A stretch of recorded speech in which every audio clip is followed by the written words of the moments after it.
Good evening. I'm Jonathan Alvin, and this is NycosRPG.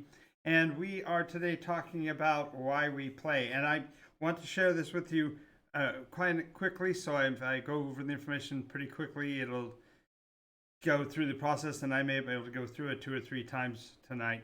My plan is to cover this information in a much more understandable way than I might have in the past, and to make it more part of communication and a conversation than it is just a straight narrative. But at this point, I'm going to just basically run through my points here. I guess I'm on the wrong side. Ooh, still this side. We're going down this list. All right. So I figure out my directions eventually. So we're going to talk about why we play, and in particular, this is actually my short list of the reasons why I play.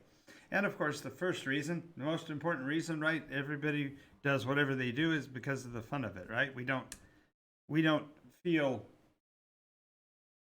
compelled to do it in any kind of a way. We're doing it because we're getting something out of it, and in this case, we're driving entertainment and joy, and perhaps there are so many other facets of enjoyment that are wrapped up in this. But generally, the idea of fun is just that we are able to let our hair down, follow some simple basic guidelines, and enjoy the interaction, the wonder of it all. And as we go through the specifics, I think you'll see why each of these is kind of important. And in particular is the essence of enjoyment for everyone at the table. If you are playing any game, the purpose and intent of that is to enjoy yourself and have fun. So why would you ever let yourself be burdened or whatever? Why would you keep doing it if you weren't enjoying yourself? So it's important to realize that the process of having fun is a collective consciousness, and not just fun at someone else's expense, but rather the fun of being with someone else and sharing in it.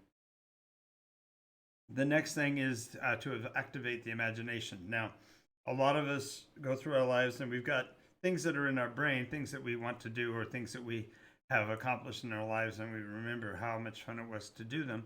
But the idea here is that you want to activate or instill an imaginative process.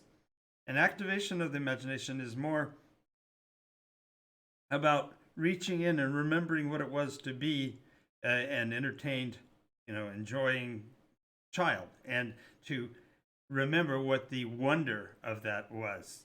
I'm sure we can all think back to those times when we were enjoying our interactions with our family members or our community or whatever, and having that communal contact feel so visceral and so real. And that's kind of what we're looking at here, is that the activation of our imagination allows whatever the situation is to suddenly be linked together and be something that we're all enjoying. Next is to improve problem solving. And yes, we all have puzzles that we like to solve and challenges, and role playing, because it's something that happens outside of us and makes us part of something larger. It gives us the opportunity to think with other thoughts, to grab a hold of other possibilities that we might have not have thought of, and therefore certainly you're resolving a problem or dealing with the conditions of a situation, but it's not an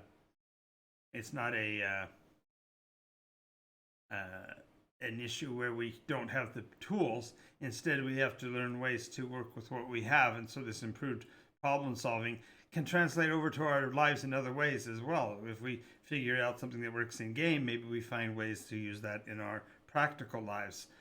One of my good friends has a doctorate in games, and in her doctoral thesis, it was fundamentally, can role-play games in particular, and Dungeons & Dragons in specific, assist in improving someone's work ethic and their work processes? And indeed, that was what her thesis proved. And so the idea of improving our problem solving is certainly a part of that. It may not be the only portion, but it definitely is a piece of that. This also leads us to an improvements in our visualization, and that is to hold in our minds a picture of a place and a location and see everything in perspective, how far away objects are, what is on the tables near us, as what the fruit or the monster or whatever is being described visually looks like for us. And I know there are those that have aphasia and the inability to visualize, but especially in a theater of the mind environment, it actually becomes a matter of reasoning that perhaps you can't see the object, but you can certainly understand the differences of perspective and relative positioning that can be used in any other environment. So learning how to explain and describe in a visualizing way, even if it's not something that you personally can experience, allows us to then have a shared experience because we can see the joy and the awareness of other people as the lights go on and they are able to visualize it as well. I'm going to skip the next one for a minute and come back to it, but this concept of role play and creating visualization is also a way to create a collective consciousness. I'm going to drop down a couple here. The idea of collective consciousness is that we are holding on to a visualization, but we're doing it in such a fashion that as we describe, then others are able to see and understand and therefore amplify the effect, because they then can also give a narrative back to us in a feedback of that relative positioning, which gives us a 3D, in effect, feeling within the visualizing process. And this seeing things from different perspectives in narrative, in role play, gives us the opportunity to hold onto those objects, if you will, to grasp fully the nature of those things. And in doing so, then it gives us the opportunity to then share that information with others because we are holding it in our own hands. And this created essence that we then can share with others is a way for us to have a two-way communication that is far more than just the audio range. Now, this collective consciousness also allows us to improve our communication because now we are actually describing something that's in this third location that's neither my mind alone nor yours, but the collective space that we have defined and have created and are holding in our minds and therefore playing with. This is not, I suppose, any different than, for example, learning to play a game like chess in a visual or a non-visual way, but by a virtual way of talking, that literally describing the moves. Each person can see those pieces as they are positioned on the chessboard, and therefore learn how to engage turn over turn with their opponent. And this collective consciousness that builds up makes the game more exciting as you get closer to the end and realize, when pieces are eliminated, where they went, and why the other pieces are in the positions they are and such. All of this really comes down to the idea that we individually have varying perspectives. But there's another aspect of role play that we don't actually go into much, and that is the idea of playing a myriad of different characters. Most of us in role play games generally have one character that is what people have called your prime, your first character, your initial character that you're engaging with. And that initial character is itself the thought process from which you role play. But the idea of playing multiple characters with multiple backgrounds and multiple persona and having to think differently when we switch from one player to another, or one character to another, this gives us new and varying perspectives, which means our ability to communicate then also changes because now we can proceed to communicate from the position of that other personality. On all of this leads to individual advancement and growth because we're able to grasp and manipulate and control the environment in the role play. And by sharing this with others, we can actually gain access to our own understanding of how role play games work, and more importantly, how other people's minds work. And by doing so, we could become better communicators. Now, I rolled over this one, and I'm going to come back to it now, and that is the idea of checking the moral compass. When you are in a role-play scenario, generally speaking, in role-play games today, most of them have the idea of playing the good guys in the story and driving towards a final conclusion that would be what the good people would want.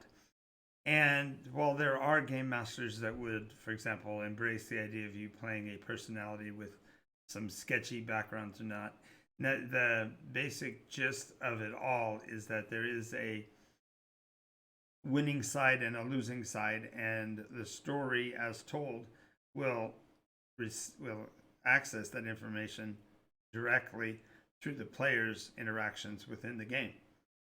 This means that you can check your moral compass as you play by considering if we do this, will this make us bad guys? Is this something that should be done in the perspective of the playing group?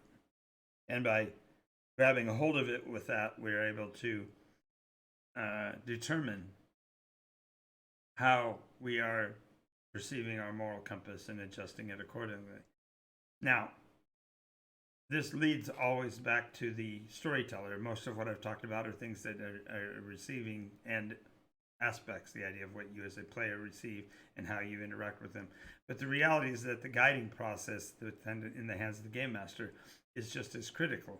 If the game master is leading a story that's going to lead inevitably to the players doing arbitrarily bad things, then the game master's own guiding focus has been lost. And by playing week over week and session after session, you're able to build a much clearer understanding of how to share the information so the players will have the opportunity to make the proper processing decision. Now, I know there are probably game masters out there that would love to comment that we're looking at the situation all wrong and that the players should be the ones driving the story. And I really wouldn't disagree with that. The whole point is that the guided processing is that the game master provides enough information about the adventuring world that the players rather, can make those proper decisions and come out to a conclusion that will be acceptable and enjoyable for all. Now, having said all of this, I want to ask you a question. If you're watching this video and you've got this far, I want to thank you and remind you, if you want to, you can follow us on Twitch, or you can subscribe to us on YouTube. But my question for you as a player is, what would you want to list other than the things that I have? If there's other aspects of why you play role-play games that I haven't covered, please feel free to mention them in the chat. I'd love to have a conversation go on between us and for you as well to discuss this kind of an aspect. Finally, if there's anything that's on my list that you think wouldn't be any fun at all, or that would be a challenge, go ahead and challenge that. I'd love that as well. So until the next time, I want to thank you for joining us. This is NycosRPG. This has been a little bit of making believe with Jonathan Albin and Game